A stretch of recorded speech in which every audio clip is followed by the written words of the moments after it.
Over the past 2 years, I've had one question driving my work. How can we make learning more relevant? In our one-to-one intermediate classrooms, teachers use challenge-based learning to engage students in solving real-world complex problems. We challenge students to find their place in the world rather than just their place in the classroom. To make their thinking visible, students use iPad to create graphics, take and edit photos, film video, and compose music. Students who used to complain that music class was boring are now creating their own music in GarageBand and sharing that music with the world. When grade 1 and 2 First Nations students in one school said they wanted more books that reflected their language and culture, the school decided to solve the problem by writing the books themselves.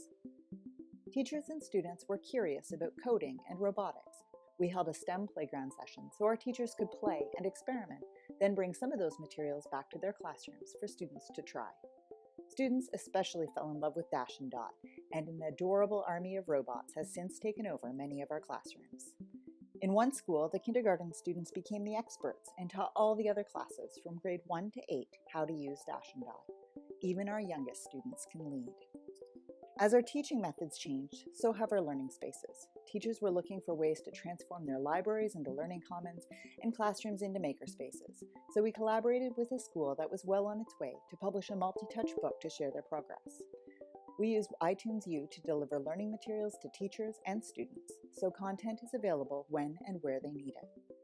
Authoring content and sharing the stories of transformation in our district helps me to reflect on what we're doing well and inspire others to want to do the same for their students.